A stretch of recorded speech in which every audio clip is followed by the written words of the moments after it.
Noite, pessoal. Hoje eu e a Priscila vamos falar sobre idolatria e a Igreja Católica. Tudo o que vocês gostariam de saber. Podem deixar suas perguntas, que vai ser um tema super interessante.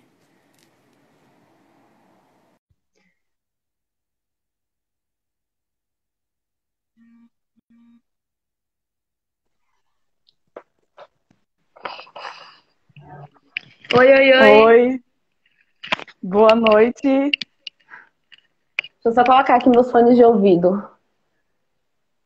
Fala aí pra ver se eu tô te ouvindo. Olá, boa noite. Tô ouvindo. Boa noite, hein? E aí, Priscila, já tá com tudo pronto? Estamos a postos, eu acho.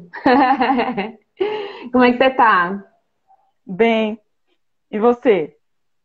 Estamos aí. Estamos a postos, sobrevivendo nesse período, né, que a gente está vivendo, aproveitando para estudar mais da igreja, aproveitando para aprender mais da palavra de Deus. Eu acho que esse é um momento que a gente está vivendo que é bem, nos leva, né, Propício. a bem propício, exatamente, a gente aprender mais do Senhor.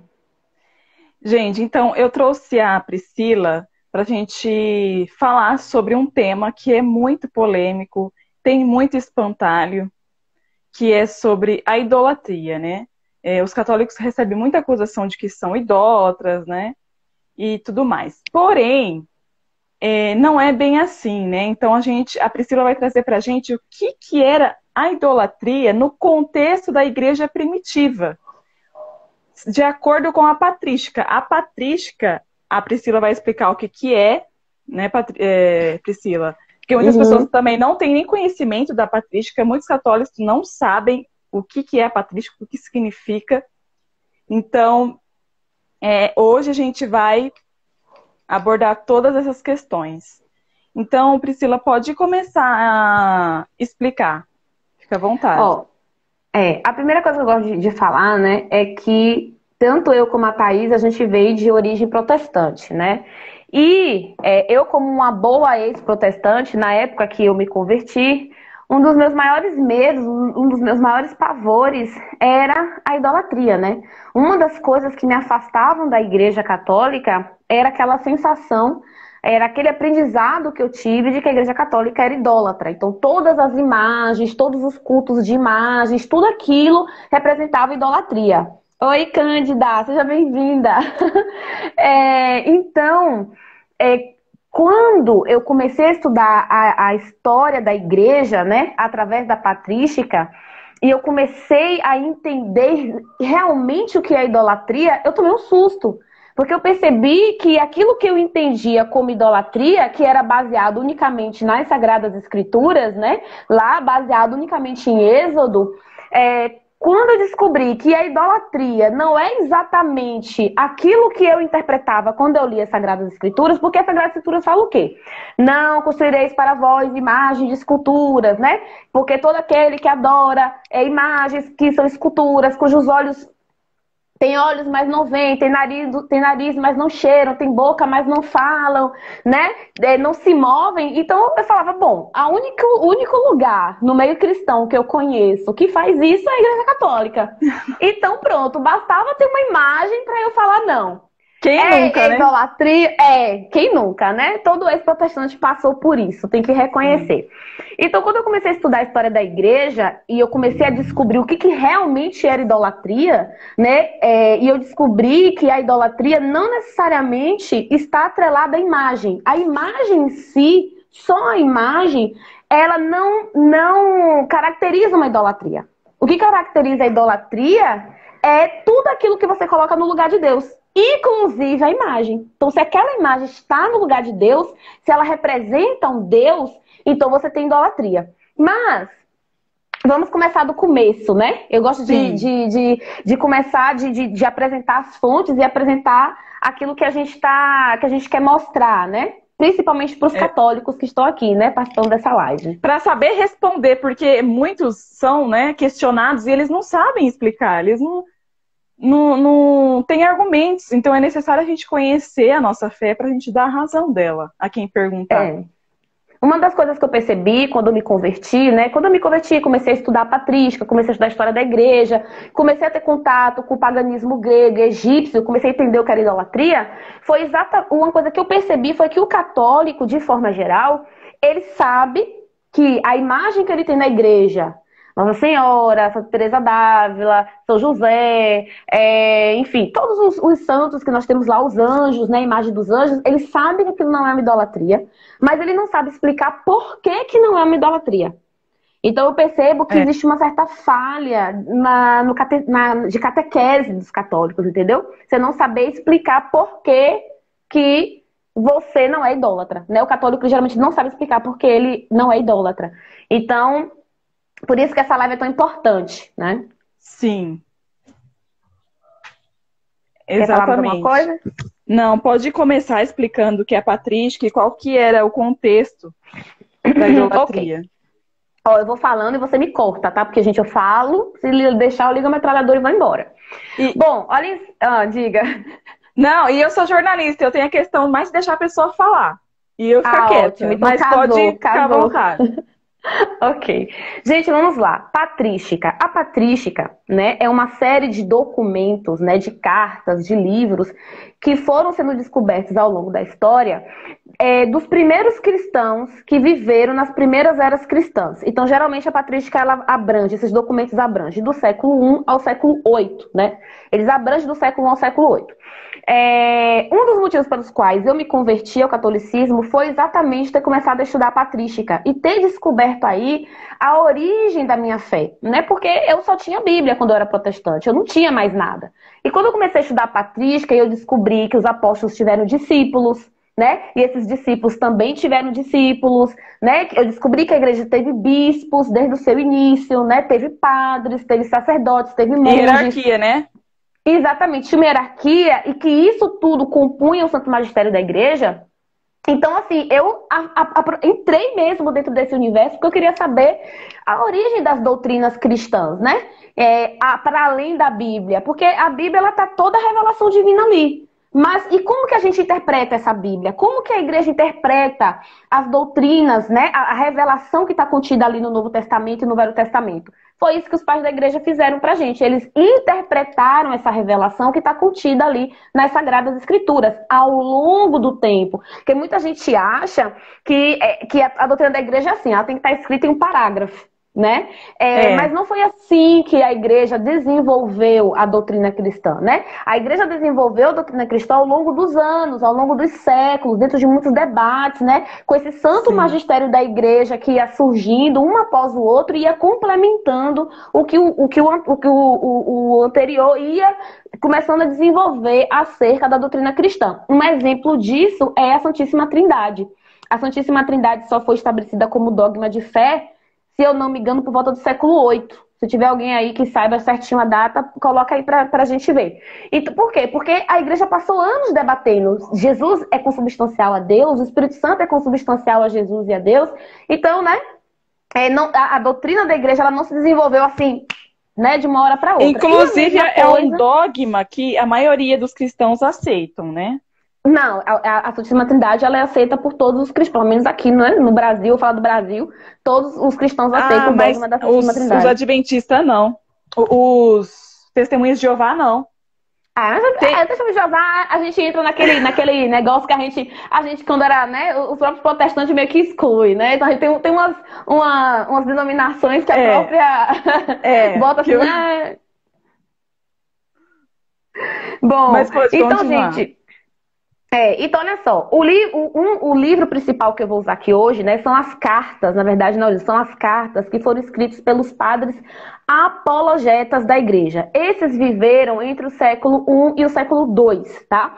Então, são aqueles pais da igreja que escreveram cartas para os imperadores romanos que perseguiam os cristãos para defender a doutrina cristã, ok? Então, vou citar aqui para vocês. Por exemplo, eu vou falar, tudo que eu vou falar aqui foi desenvolvido por Aristídeos de Atenas, que ele viveu mais ou menos por volta do ano 117, 138, então está bem pertinho aí dos apóstolos.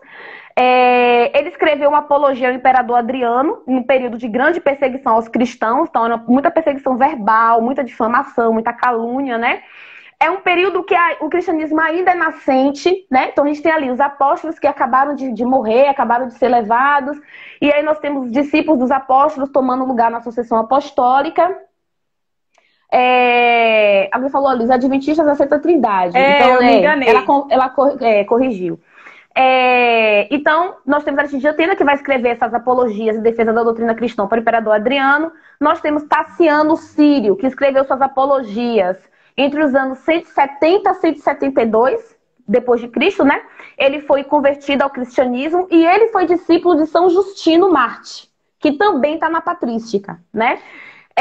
Esse Taciano foi um que se afastou da igreja depois que Justino morreu, né? E ele acabou entrando em uma heresia.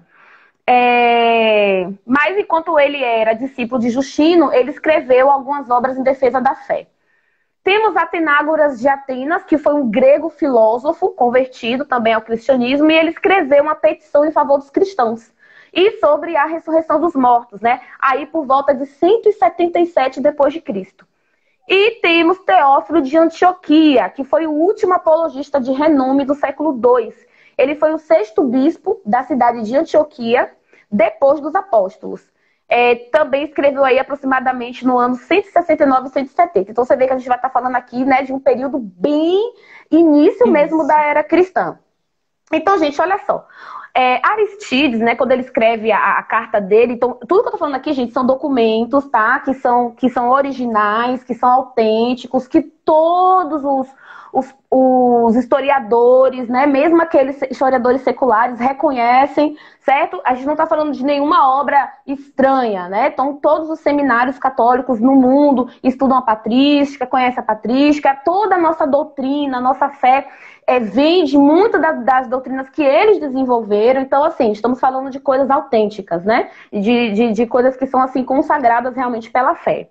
O Danilo está falando que Santo Inácio conheceu o apóstolo João. Sim. Sim, o Pápias, ele foi discípulo do apóstolo João, e o São Policarpo também foi discípulo do apóstolo João, e que também está na patrística, São Policarpo. E Irineu de Leão, que também está na patrística, foi discípulo de São Policarpo. Então a gente tem aí a sucessão apostólica desde o início, né? Quando eu me converti, foi uma das grandes descobertas que eu fiz, de que os apóstolos tinham discípulos, porque eu não sabia, né? Quem fica só com a Bíblia perde muitas informações aí históricas, né? E principalmente depois que acaba o Apocalipse, você fica aí sem nada. Então, eu não sabia, descobri estudando a patrística. Então vamos lá, gente, olha só. O que é que esses pais da igreja, eles vão falar no início, né? Dessa era cristã? Eles vão falar o seguinte, olha, existem 3 tipos de homens no mundo. Os adoradores dos deuses, os judeus e os cristãos. Para a gente falar de idolatria, eu vou começar falando do que os pais da igreja falam sobre o que é idolatria e como a idolatria era praticada no período. Depois eu vou lá para a Bíblia e depois a gente vai para como os cristãos viviam a veneração de imagens, tá bom? Porque aí vocês vão ficar com o conteúdo completo assim, para vocês entenderem por que você usar imagens não necessariamente condiz com idolatria, caracteriza uma idolatria. Então ele vai falar assim, ó, nós temos 3 tipos de pessoas. Aqueles que adoram deuses, os judeus e os cristãos. Aí ele vai falar o seguinte, dos que adoram deuses, nós podemos dividir em 3 tipos. Os caldeus, anotem, viu, gente, é muita informação. Gregos e os egípcios, ok? E os gregos e os egípcios e os gregos foram guias e mestres de outras nações no culto e adoração aos deuses. Então eles basicamente exportaram, né, a idolatria, a adoração dos deuses para o resto do mundo. Inclusive para o Império Romano, que vai ser aí a grande perseguidora dos cristãos, exatamente porque os cristãos vão se negar a adorar esses deuses. Então ele vai explicar como era a idolatria dos caldeus, a idolatria dos egípcios e a idolatria dos gregos. Então olha só, o que os caldeus faziam? Para vocês verem o que é idolatria, né? A idolatria pegou a imagem, é uma idolatria. Não é bem assim. Como é que os caldeus construíam deuses, né? Eles adoravam os elementos. O céu, a terra, o sol, o vento, a água, o fogo, os homens. Certo? Então, todos os elementos da terra, né? Os caldeus conseguiam adorar. Eles faziam adoração. Então, eles faziam imagens, faziam imagem do sol, faziam imagem da lua, né? Faziam imagem da terra, faziam imagem de homens. e colocava em templos, colocava essas imagens em templo, e eles adoravam essas imagens, dando-lhe o nome de deuses. Então, essas imagens eram os deuses deles, entendeu? Mas eram os elementos que nós temos aí no planeta Terra, né? Então, sol, lua, vento, água, essas coisas todas. E Aristide fala que os caldeus, eles cultuavam esses elementos que são corruptíveis, né? Criados para servir o homem. Então ele fala, olha, o sol, ele serve ao homem quando ele aquece, né? Quando ele aquece a vida, enfim. Aí ele fala, imagens mortas, né? Pô, você adora a imagem da lua, né? Então, ele vai colocar essa questão da idolatria dos caldeus. A idolatria entre os gregos. O que é agora a idolatria dos gregos? Os gregos, eles já eram diferentes dos caldeus. Eles adoravam machos e fêmeas, homens e mulheres, ok? Então, eles tinham... E esses homens e mulheres que os gregos idolatravam, eles tinham todos os tipos de paixões humanas.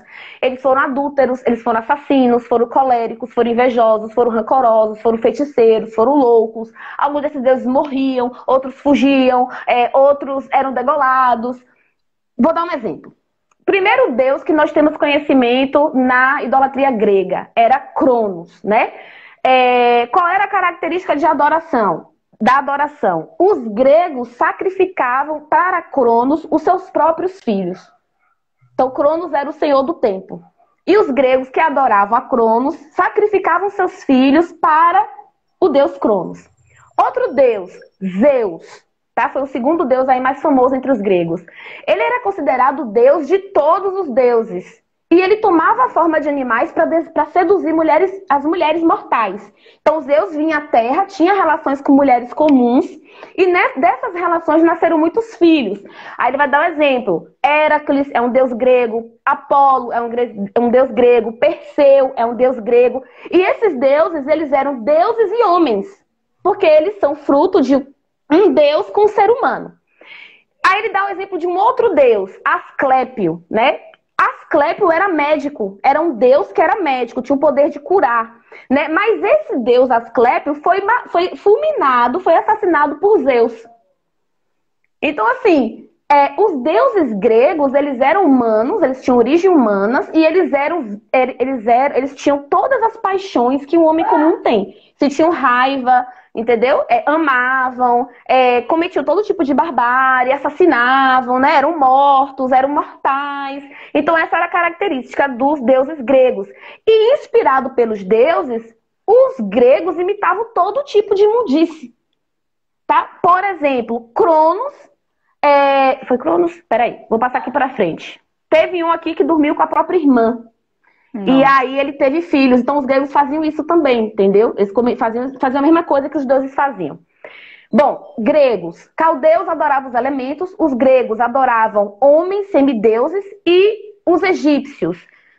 Os egípcios são considerados piores de todas as nações. Por quê? Porque eles introduziram como deuses, além dos semideuses, que eram metade homem, metade deuses, como os gregos fizeram, mas também animais irracionais.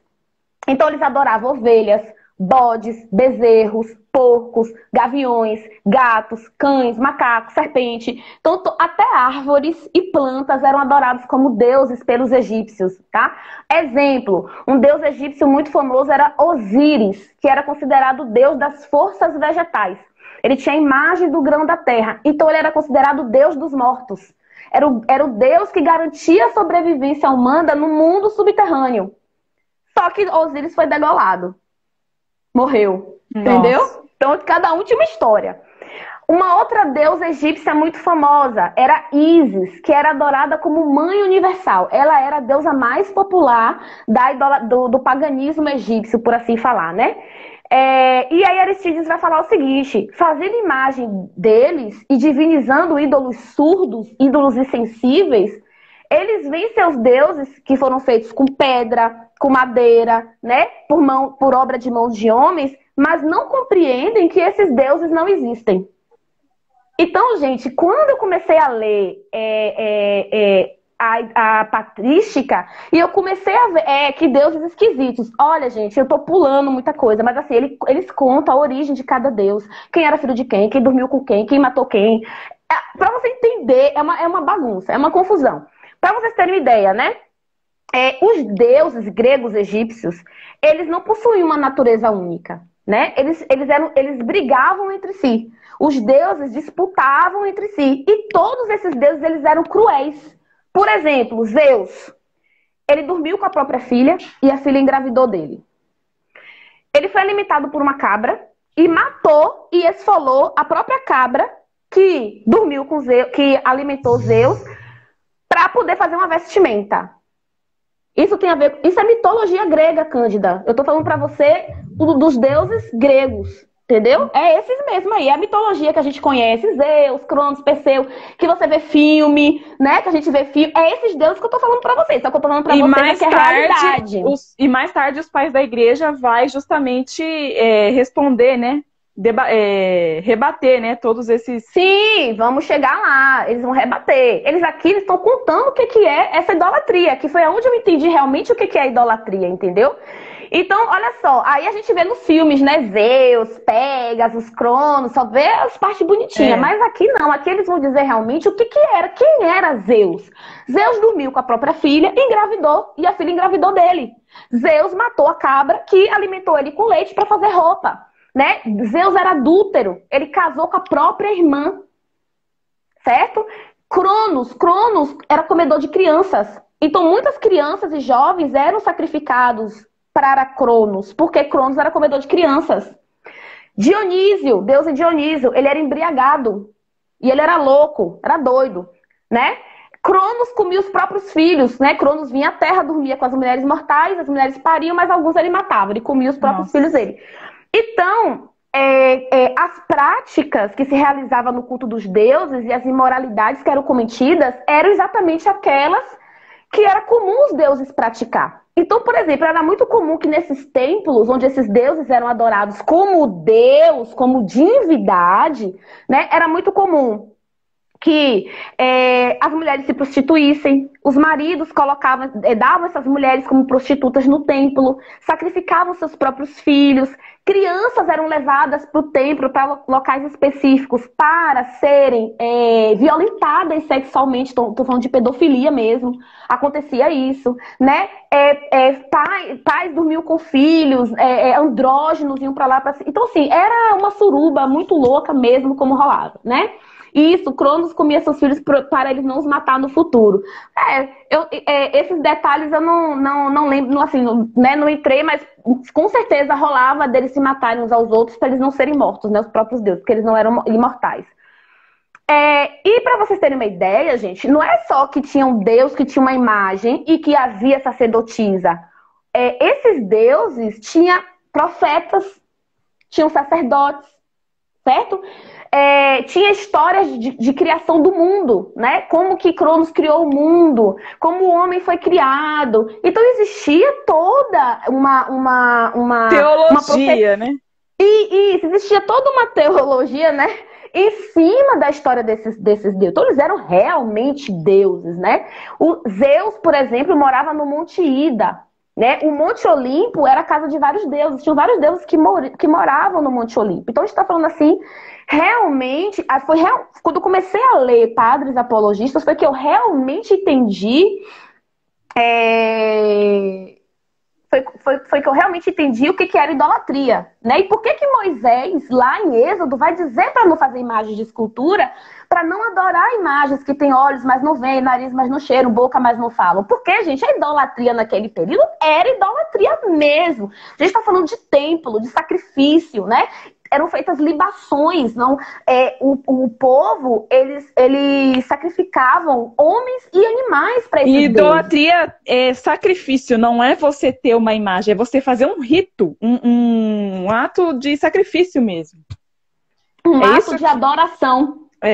Porque, não sei se você deve saber, porque todo sacrifício é um ato de adoração. Toda adoração é um sacrifício, né? Isso é teologia aí da igreja explica. Então, o sacrifício era feito para esses deuses. Aí, explicamos aí os caldeus, os gregos e os egípcios, né? O paganismo. Aí ele vai falar dos judeus. Ele vai dizer assim, os judeus se assemelham ao pagão em uma questão. Eles adoram o único Deus verdadeiro, mas eles negam a Cristo, que é o Filho de Deus. E, portanto, eles se afastaram da verdade, né? Aí eles só vão falar isso sobre os judeus, eles não vão entrar muito na questão dos judeus, mas eles vão falar, olha, nega Cristo, Filho de Deus. E aí o que acontece? Então a gente tem aí, né, século I, século II, início da era cristã. Você tem essa idolatria grega e egípcia, ela vai migrar para o Império Romano, né, que era o mundo todo, que é uma outra característica, viu, gente? Quando a Bíblia fala do mundo todo, ou quando os pais da igreja falam do mundo todo, geralmente eles estão se referindo ao Império Romano, né, aquela região, tá? Não estão se referindo à América do Sul, América do Norte, porque não eram conhecidos, não se sabia da existência dessas terras. É uma outra coisa que quando a gente conhece a história da Bíblia, a história da igreja, a gente lê a Bíblia, a gente entende melhor o que a Bíblia está querendo dizer. Então, o que acontece? Você tem Cristo que vem, né? Você tem os apóstolos que vão dar continuidade à missão de Cristo, né? Agora como seus seguidores. E aí você tem a idolatria egípcia e grega que vai entrar no Império Romano. E você tem os cristãos que de repente vão falar assim, olha, eu não vou adorar esses deuses de vocês. Eu não vou sacrificar gente. Eu não vou matar animais para oferecer como sacrifício a esses deuses. Eu não vou me prostituir no templo. Né? Então, assim, os cristãos vão lá e falam assim, olha, eu não vou me submeter aos costumes pagãos de vocês. E por isso que teve muitos mártires no início da igreja, porque eles se recusavam a adorar outros deuses. E isso para os romanos, para os pagãos, era uma coisa muito grave. Por quê? Os romanos falavam assim, olha, se vocês não querem adorar os nossos deuses, que eram deuses do povo há séculos e séculos, vocês são ateus. Repara, os cristãos recebiam a acusação de ateísmo, porque se recusava a adorar a qualquer um desses deuses, entendeu? Da Grécia e do Egito. E eles falavam assim, não, nós temos um único Deus criador, e esse Deus é invisível. Nós não temos imagem. E é tudo que os romanos falavam, cadê a imagem desse Deus? Que vocês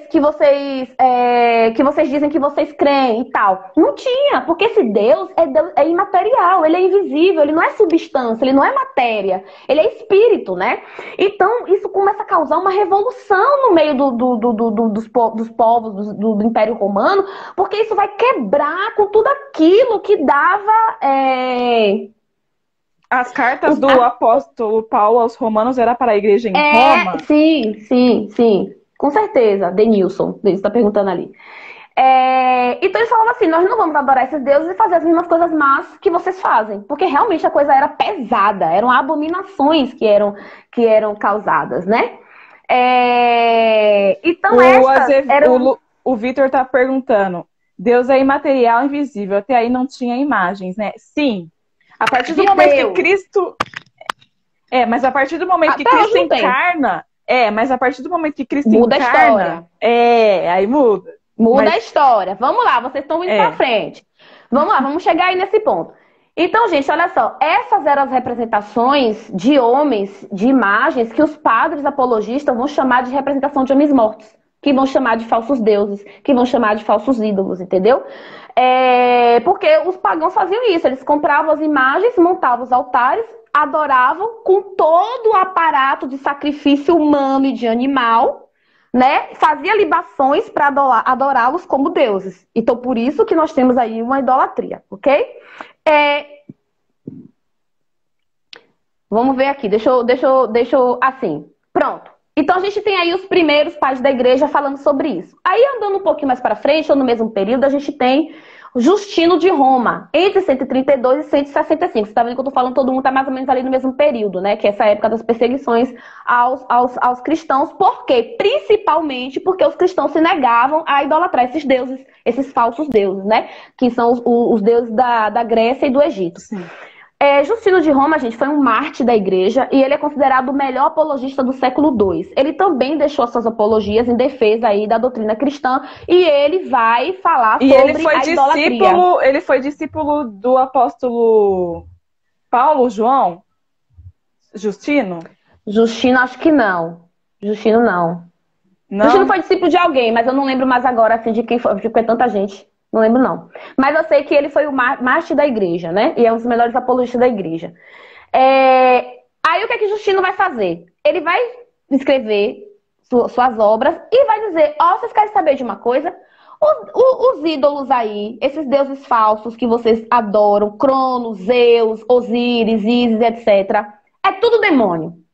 Na cara, na lata. É demônio. Aí ele vai falar, antigamente, alguns demônios perversos fizeram aparições, violaram mulheres, corromperam jovens, e os homens foram levados pelo medo a chamar esses demônios de deuses. Porque a gente não vai dizer aqui que não existiam, não aconteciam coisas extraordinárias nesse tempo, porque aconteciam, né? Então ele vai dizer, olha, quem fazia isso aí eram os demônios para imitar Deus. Porque uma coisa, gente, que eu descobri estudando a patrística, foi que o diabo, desde dos primeiros tempos da era cristã, ele tenta imitar tudo que é santo, tudo que é sagrado. O demônio sempre tenta imitar. Então ele vai falar assim, olha, os demônios, conhecendo as profecias dos antigos profetas, porque os demônios estão aqui desde a criação do mundo, né? Sobre a vinda de Cristo, né, adiantaram-se criando fábulas de deuses que se assemelham ao Cristo que havia de vir. Porque muita gente fala assim, Cristo pode ser uma fábula, porque existe muita semelhança entre Cristo e os deuses gregos e egípcios, né? Ele vai dizer, por exemplo, Hermes, o deus Hermes, ele era chamado de verbo de Deus. Quem é chamado de verbo de Deus? Jesus Cristo, Jesus, né? Perseu nasceu de uma virgem. Quem foi que nasceu de uma virgem? Jesus Cristo, né? É. Asclépio, que eu citei, né? Que é médico, curava os doentes. Quem foi que curou os doentes? Jesus Cristo, né? Então ele vai falar assim, os demônios, sabendo da vinda de Cristo, mas não sabendo dos detalhes, né? Apenas ali baseados nas profecias dos antigos profetas, começaram a criar fábulas de falsos deuses que faziam coisas que Jesus iria fazer para exatamente tirar o crédito de Jesus quando Jesus viesse. Só que os demônios não sabiam sobre a cruz. Porque nas profecias do Antigo Testamento não se fala diretamente da cruz. Se fala do madeiro, se fala que ele foi erguido, mas não se fala que é a cruz. Então os demônios não sabem que é a crucificação, né? Então a gente não tem, o termo é Peseu, Zeus, é isso que tá perguntando? Do deus Zeus? Perseu, Perseu. P-E-R-S-E-U, Perseu, exatamente. Então ele vai falar exatamente, só que Jesus foi tudo isso que os deuses foi em uma só pessoa, né? Porque os deuses tinham características diferentes. Por exemplo, Perseu nasceu de uma virgem, Asclépio não, né? Asclépio curava os doentes, mas ele não era chamado de verbo de Deus. Mas Jesus não, Jesus foi tudo, né? E Jesus foi elevado ao madeiro, e Jesus é imortal, porque Jesus morreu e ressuscitou. Nenhum desses deuses que morriam ressuscitavam, né? Eles eram todos mortais, ok? Então ele vai falar assim, Justino vai falar, né? Por que só os cristãos são perseguidos quando muitos adoram árvores, ratos, gatos e etc. Que ele fala, olha, é o seguinte, os egípcios, os gregos e os caldeus idolatram rato. E vocês estão achando ruim porque a gente adora o Deus invisível, né?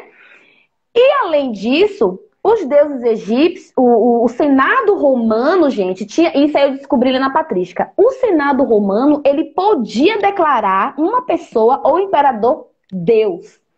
O Senado romano tinha esse poder de declarar uma pessoa Deus. Por exemplo, teve um cara chamado Simão, um grande herege desse período, que era um samaritano que realizou vários prodígios.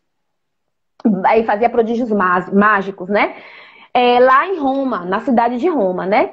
E ele foi considerado, ele foi proclamado pelo Senado romano de Deus. E se o Senado romano proclamasse alguém Deus, ele se tornava Deus. E o Império Romano, toda a sociedade adorava aquela pessoa como um Deus. Tanto que quando o Senado declarou Simão Deus, ele ganhou uma estátua junto do rio Tibre, com uma placa dizendo a Simão, Deus Santo. Nossa. Isso, meus amigos, é idolatria. Imagem de... eu falo, gente, eu não fazia ideia do que era idolatria. Não é esse daqui não, gente. Meu Deus. Gente, nossos mártires que morreram em nome de Cristo, aonde? Né? São pessoas santas, mas nunca serão Deus. E a gente vive a comunhão, que é diferente, né? A gente não idolatra essas pessoas. A gente vive a comunhão dos santos. Exatamente, porque o que a igreja vai falar? A igreja, aí, com tudo isso, mais o que o catecismo da igreja nos fala. Gente, idolatria é você divinizar o que não é Deus.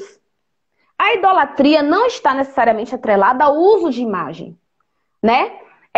Quando o homem presta honra e veneração a uma criatura como se ela fosse Deus, aí sim você tem uma idolatria. Ou, não, vamos tirar as imagens do jogo.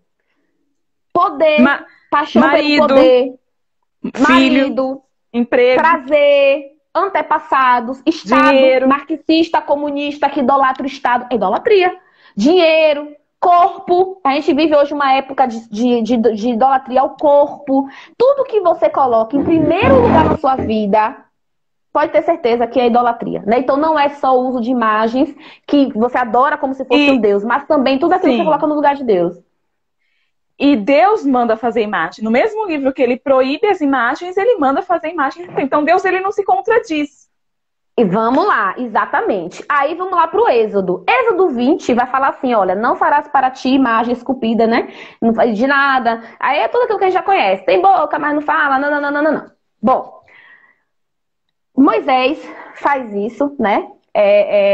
Dá essa ordenação por causa da idolatria, certo? Nós já entendemos, vocês já entenderam o que é idolatria, né, gente? É muito importante que vocês entendam o que é idolatria e entendam a idolatria grega e egípcia, porque essa daí é a que realmente nos interessa aqui, né? Que vai ser a causa do martírio de milhares de cristãos.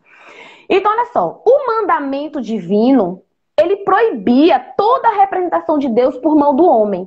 Por quê? Porque Deus não tem forma, gente. Lembra, Deus, ele é espírito, né? Deus é imaterial. Deus é invisível. Nós não temos a vista de Deus. Então era proibido você fazer uma representação porque você não tem. Você não sabe como é que Deus é. Como é que eu vou fazer? Uma coisa é você fazer a imagem do sol, da lua que você tá vendo. Outra coisa é você fazer de um Deus tirar que uma você não foto, consegue ver. igual a gente tira da gente, pintar, né? Exatamente.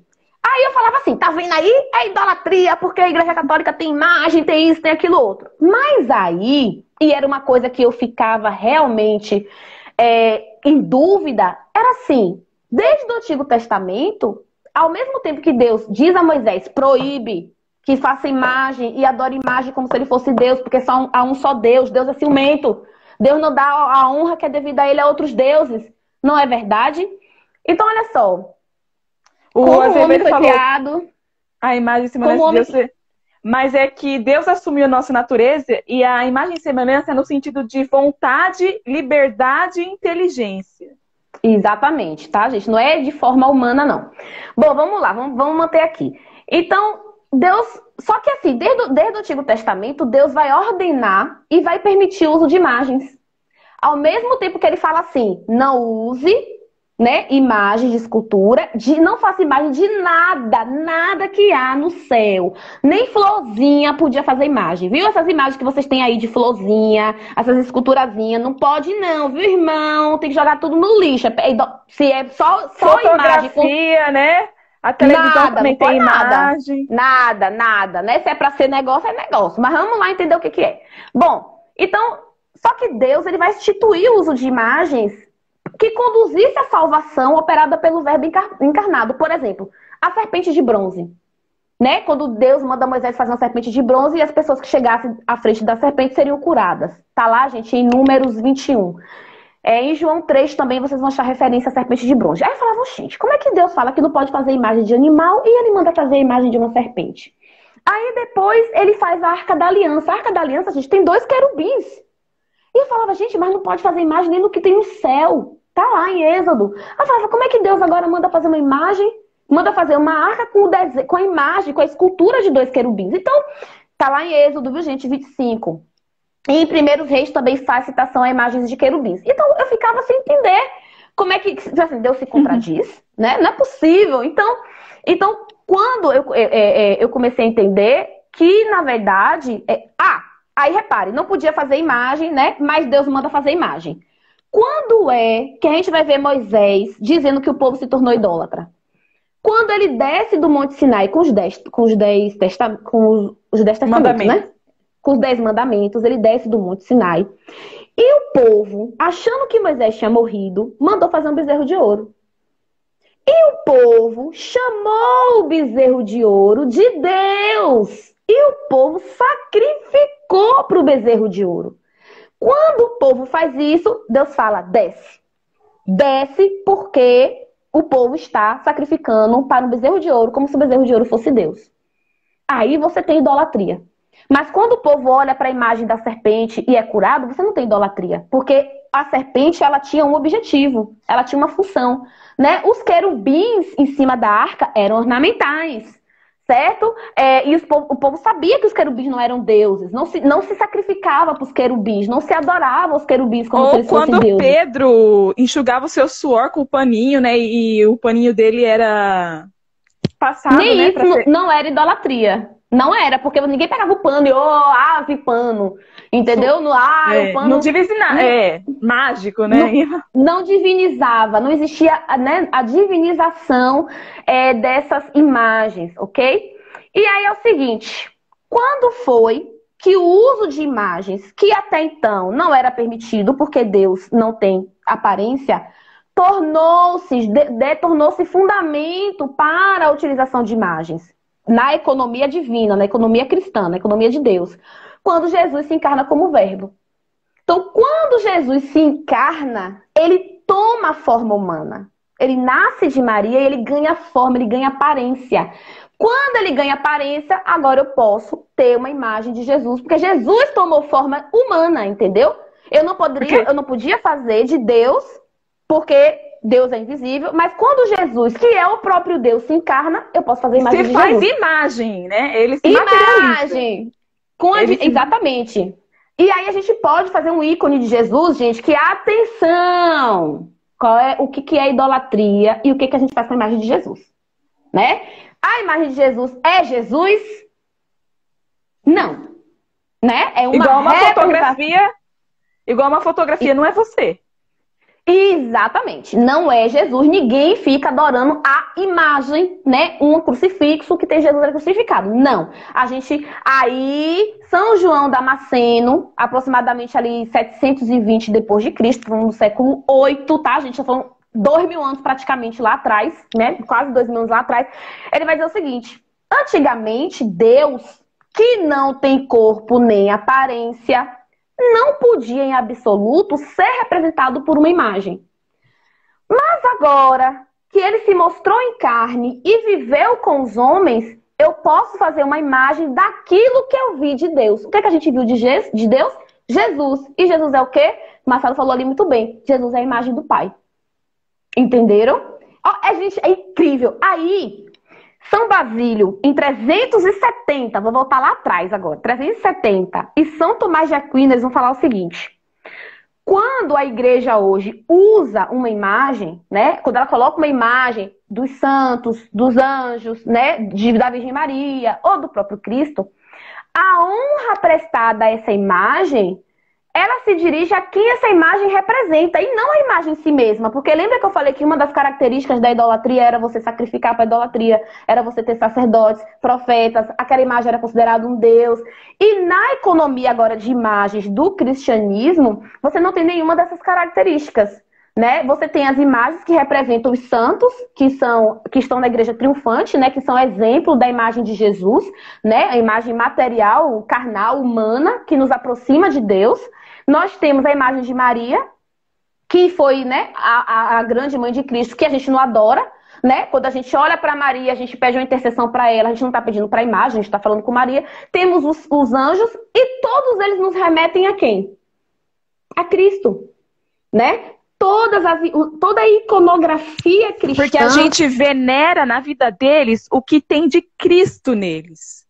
Exatamente. Eles são instrumentos que nos levam a Cristo, que é o único Deus e verdadeiro, né? O único Deus verdadeiro. Meus imitadores, então, né? O Paulo disse isso, né? Exatamente. Então, a honra prestada a imagens, ela é uma veneração respeitosa e não uma adoração que só compete a Deus. Então, adorar a Cristo aí, bom, o Denilson, aí você tem que estudar o que é a Eucaristia. A Eucaristia é a carne e o sangue de Cristo. Ele é o próprio Cristo. Aí você tem que estudar o que é a Eucaristia para você entender por que não é idolatria. Aí é outra live, gente. Não tem como eu entrar agora em Não, a Eucaristia gente aqui, não mas... venera. O Lucas, o Vitor tá perguntando, por que não venerar direto a Cristo? A gente idolatra Cristo, a gente adora A gente Cristo. venera, a gente idolatra, a gente adora, a gente ama direto, meu amigo. Agora, os santos, gente, meu Deus, vocês precisam estudar a vida dos santos para vocês entenderem. Ah, não, cara, não. E você tá confundindo tudo, intermediário. Bom, vamos continuar aqui. Gente, vocês precisam aprender que existe uma diferença entre mediação e intercessão, tá? Cristo é o único mediador entre Deus e os homens. Ele deu a vida, ele que morreu, ele que ressuscitou, ele é o único filho de Deus. Tudo isso que a gente sabe é Cristo. Os santos da igreja, gente, são pessoas, seres humanos que foram extraordinários, que eu e você nunca teríamos capaz de chegar perto. Criaturas humanas, criaturas do Deus Criador, certo? E eles estão lá na glória, porque eles foram extraordinariamente santos.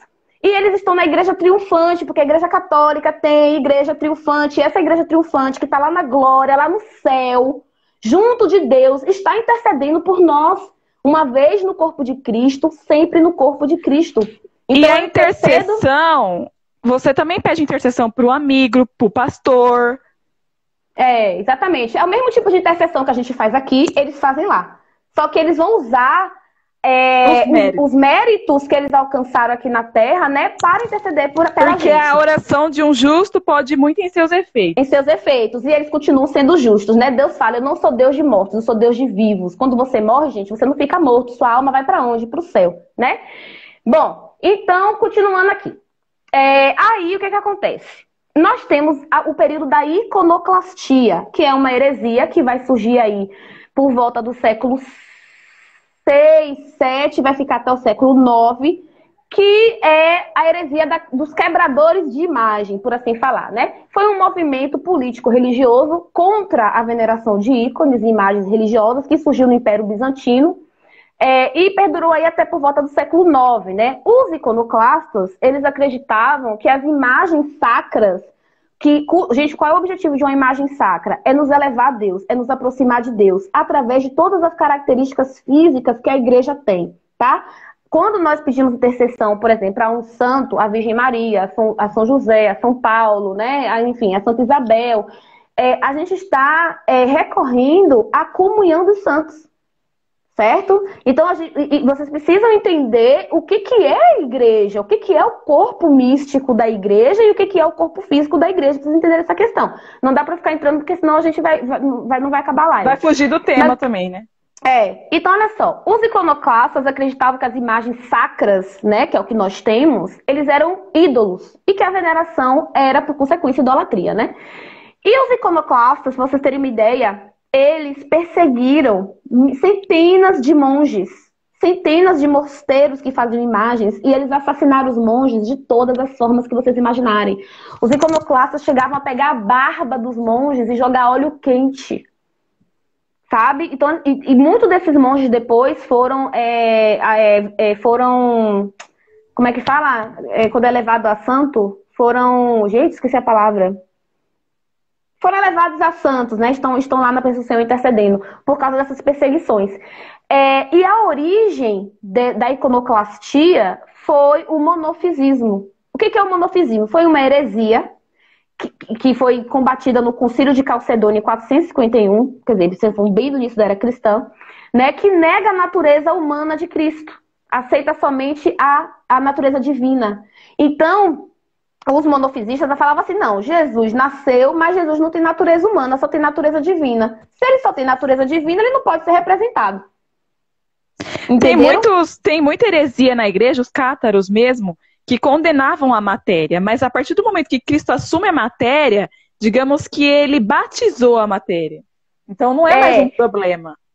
E essa questão da discussão da natureza de Cristo, né, que a gente está falando da união hipotástica, que é a união da natureza humana e divina, porque Cristo nasceu de uma virgem, né? Ele nasce como homem, ele é verdadeiro homem, mas ele é divino. E ele também é verdadeiro Deus.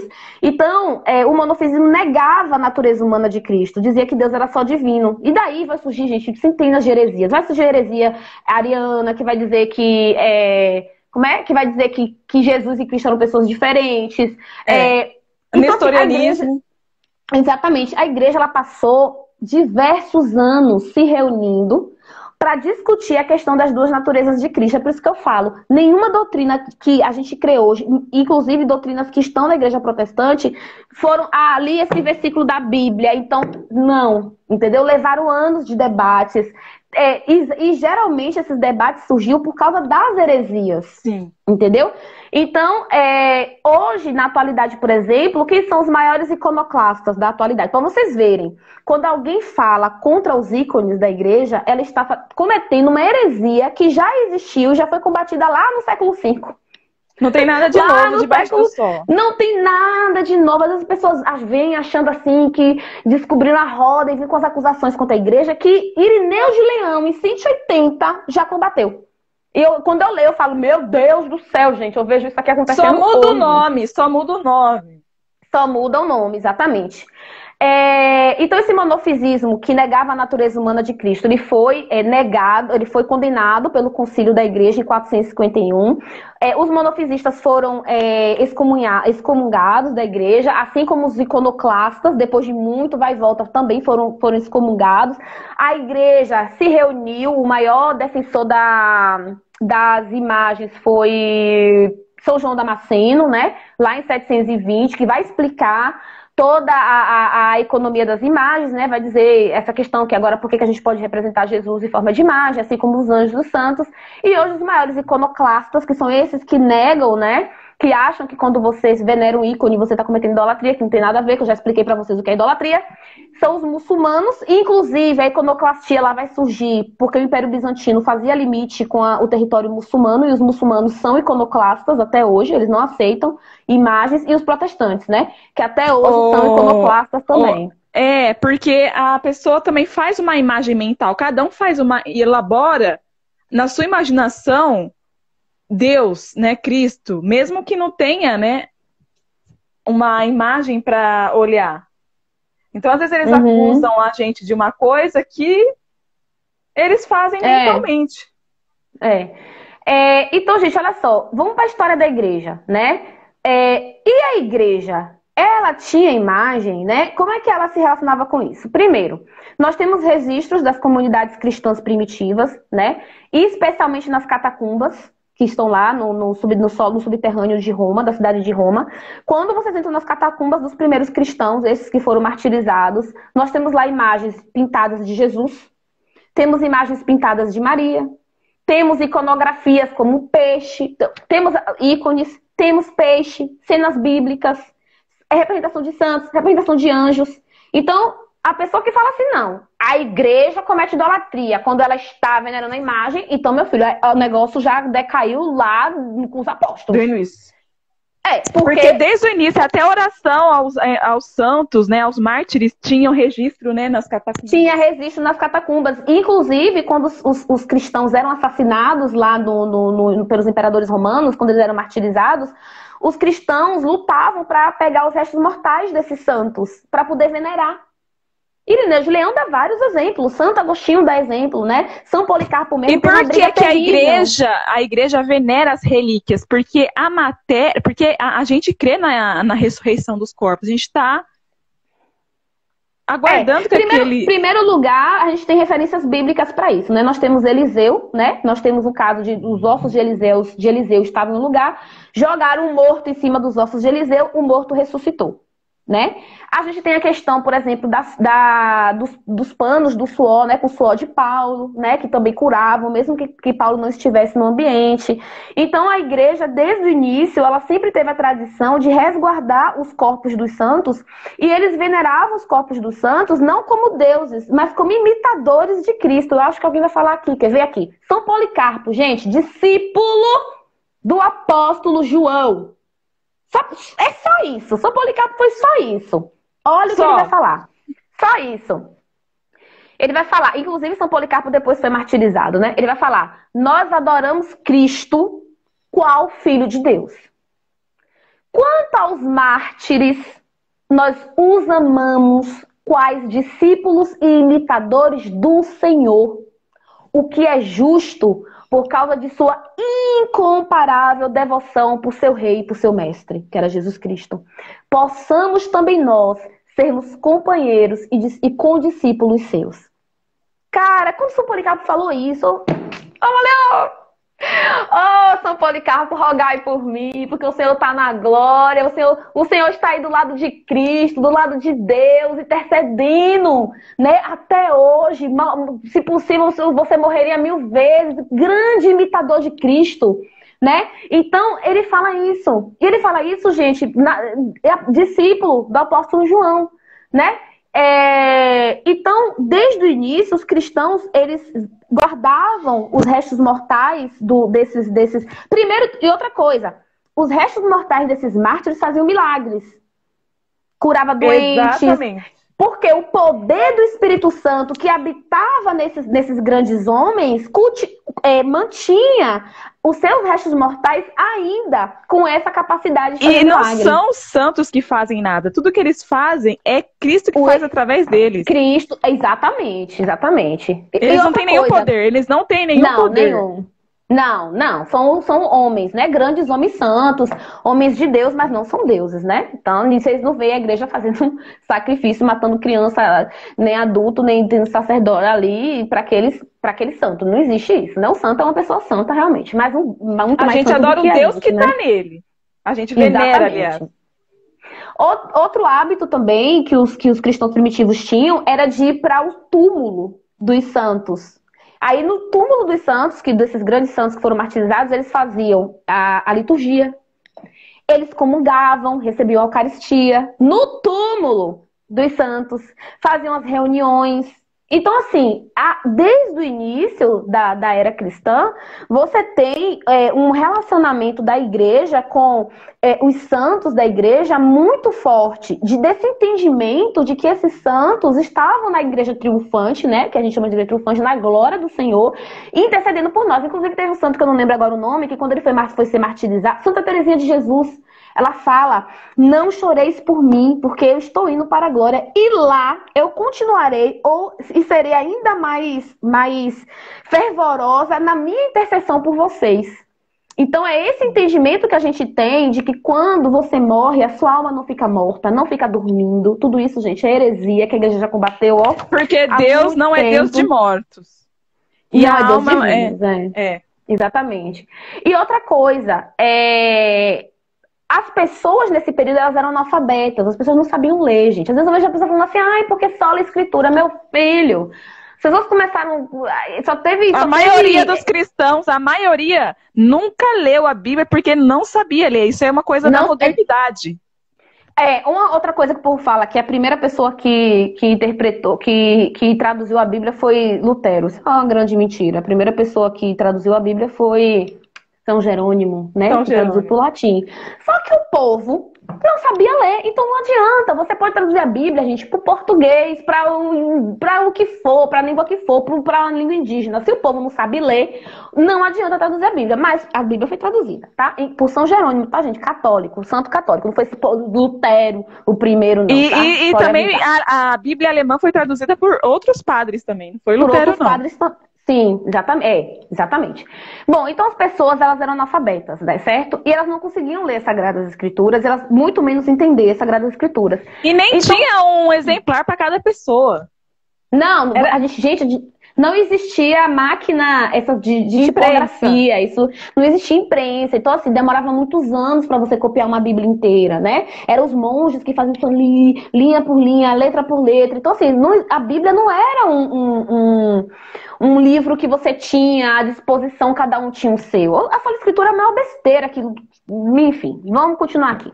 Então as pessoas eram analfabetas, né? Elas não conseguiam ler as Sagradas Escrituras. Então as imagens, os ícones, por exemplo, da Virgem Maria, né?